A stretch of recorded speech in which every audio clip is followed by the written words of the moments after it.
Israel's foreign minister confirming, saying that Hamas's leader Yahya Sinwar has been, quote, eliminated. We knew that they were doing tests. We knew that they were trying to confirm it. We knew the sorts of rumours that had gathered pace amongst Israeli circles that they thought they had got Hamas's leader in this strike. Well, just in the last 10 minutes or so, Israel's foreign minister confirming that Yahya Sinwar has been eliminated, and the US House Speaker has also hailed the death of the Hamas leader. Let me bring in Frank Gardner, our security correspondent, who's joined me once again in the studio.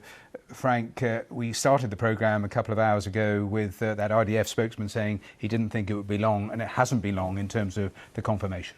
Yeah, I mean, it technically wasn't that difficult, because remember that Yahya Sinwar spent 22 years of his life in Israeli prisons, so they got every possible bit of DNA, every hair follicle, every blood sample, anything they wanted that would match that with the body that was found today in the rubble of that house. And this is the really strange thing about this. This was not a targeted assassination in the way that Israel assassinated Hassan Nasrallah, the Hezbollah leader, last month, or Fouad Shukr, a number 2 in Hezbollah, or indeed Ismail Haniyeh, which is widely assumed to be an Israeli assassination in Tehran on July the 31st. This was a chance encounter. This was a conventional Israeli tank and infantry unit, a mechanized or an armored unit rather, that was conducting some kind of combat operation in Gaza. The tank fired a shell into the building, is my understanding, and the infantry then went in to have a look, to check what was left, and then they found what looked very like the corpse of Yahya Sinwar, and that is where this has sprung from. And so, you know, the rumours then circulated from there. Frank, let me just read a quote from David Petraeus, former director of the CIA, because he's been speaking to the BBC, and it's an extraordinary quote, because he said, "It is hard to overstate how important this is. This is bigger than Osama bin Laden, who was massively symbolic but not that operational. This is both hugely symbolic, he was after all the complete leader of Hamas, but also hugely operational." That, coming from David Petraeus, is extraordinary. I mean, yeah, you know, for somebody who ran Central Command of US Department of Defense, who then was the architect of the entire counterinsurgency campaign in Iraq, which at the time worked under his control and his direction, and who then ran the CIA and was also COM ISAF, commander of NATO forces in Afghanistan. So that is extraordinary. And I think just to drill down into what he means there. So for Americans, the killing of Osama bin Laden 10 years after 9/11 in 2011 in Pakistan was some form of closure, was very, very important for them that day.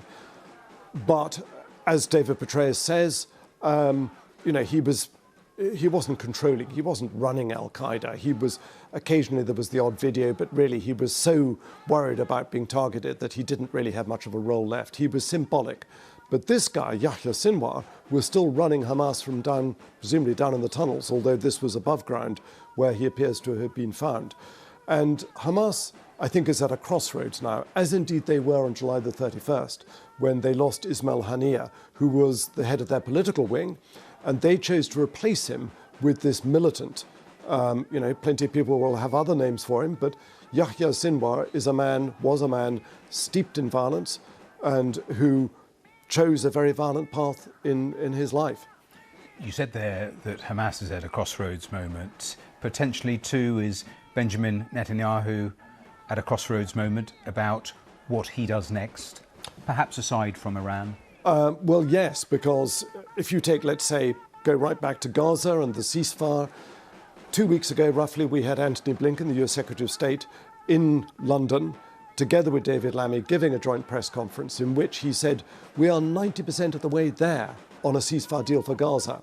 You know, bring that ceasefire into operation, into effect, and the whole temperature of the Middle East will drop.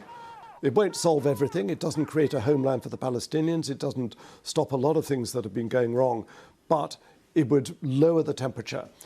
And he said, you know, getting that last 10% over the line has been really difficult. Right now is an opportunity to do that, but it's not going to be that easy because, for two reasons. The two people who have been holding it up have been Benjamin Netanyahu and Yahya Sinwar. Now, a lot of Gazans, a lot of Hamas members are going to be extremely angry and vowing revenge, vowing vengeance, and vowing total lack of any kind of compromise. But Gazans are exhausted. They've had a year of this. They've been pummeled into the ground by Israeli airstrikes. And there will be a desperate yearning for a ceasefire and for a relief from all of this. So there is an opportunity now to make a deal that sees the release of all those Israeli hostages, to sees an end to the plight of Gazans, of whom 42,000 plus have been killed. But many people suspect that Benjamin Netanyahu is not interested in doing that right now, that he wants to take on all of Israel's enemies at once, and he wants the backing of the United States to do it. Frank, thanks for that.